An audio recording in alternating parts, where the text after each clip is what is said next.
Take off all of your skin and brave when you are free.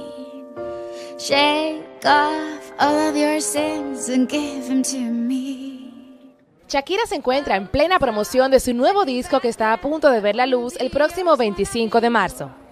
La estrella global ha elegido Barcelona para presentar ante un selecto grupo este nuevo trabajo en el exclusivo Hotel W de esta ciudad. Shakira llegó acompañada de su pareja, el futbolista Gerard Piqué, quien lució feliz de poder estar acompañándola en una noche tan importante. Ambos posaron sonrientes para las cámaras de los medios de comunicación presentes. En el evento, se dejó ver el también futbolista Carles Puyol junto a su pareja, la modelo Vanessa Lorenzo, con quienes Shakira y Piqué conservan una estrecha relación. Shakira conversó acerca del disco y además interpretó el tema 23, que se incluirá en este álbum homónimo. La cantante tuvo el detalle de pasarse por cada una de las mesas y agradecer a los presentes por asistir. Please welcome the one, the only Shakira. Quedan muy pocos días para este lanzamiento global y estamos seguros de que será un éxito más en la carrera del artista colombiano.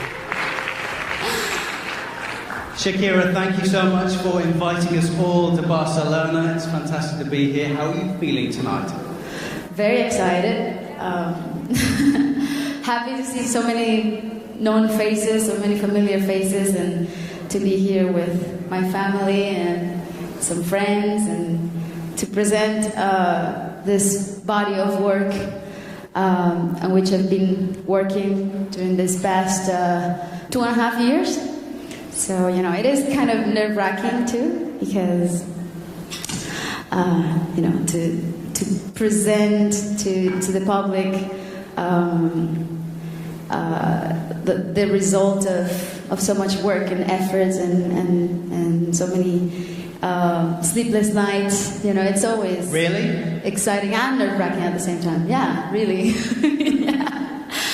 Even with Milan at home, and yeah, he's been such a good baby, and he's been very patient with his mother. I was going to ask you as well, you mentioned Milan. He's on the album, is that right? Sorry? Milan is on the album. He's on the album, Can yeah. we exclusively confirm this? Yeah, he's the youngest background vocalist alive.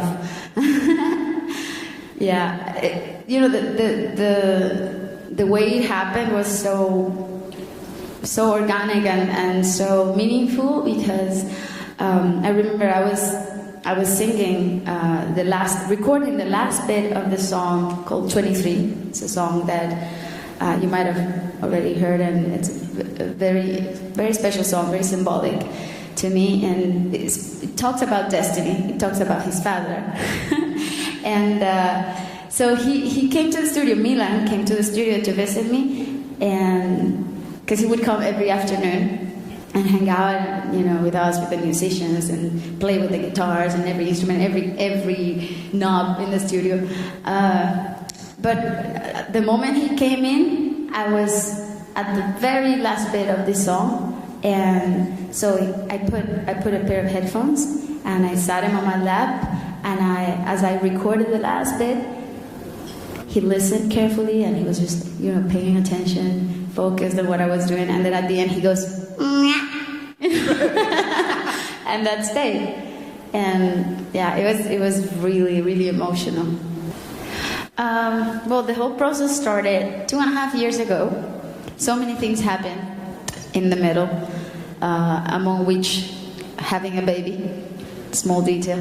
So there was a lot of stops and goes, and a lot of back and forth, and many songs I discarded in the process, and many songs survived. And this is what it is. I mean, this album is a result of that process of creation and self-doubt and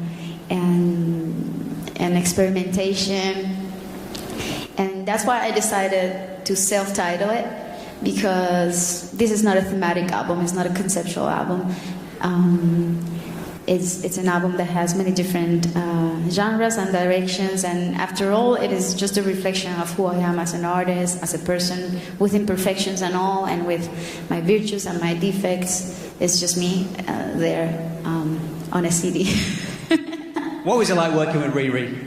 Sorry? What was it like working with Rihanna? Her? Yeah. It was great. It was really, really easy. You know, she she's of course one of the biggest divas in the world. We all know her for that, but she's also the girl next door. She's very humble and she's very warm and she's very sweet and not a diva at all, you know, when you're interacting with her. And that is so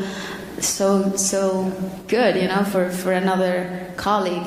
When I called her to ask her about recording this song with me, Can't Remember to Forget You, she was towards the end of her tour, and I know what that is. You know, I know that when you've been touring for a year, you're just so exhausted, you just want to retire to an island and become a hermit, you know. But she was like, "No, yeah, girl, I do it. Yeah, I love it. I love the song." And so it was really terrific. It's fantastic. Really Okay, well, Dare is a song that is very, you know, it's very upbeat, and it's got some Brazilian influences, and it's very personal too. The lyrics of this song are very personal, both in English and Spanish, and I've decided to also do out of this version a version for the World Cup, around the World Cup with lyrics that feature what I believe is the most important global event that brings together so many cultures and idiosyncrasies from around the world. So I just feel that I have this commitment to football, you know. It's undeniable. I wonder why. You wonder why? I'll explain it to you later. Okay. One of the things that I'm looking for the most is for you to approve of this and for my fans to like this album. I mean, I'm about to see this. I'm about to confirm this in a few days.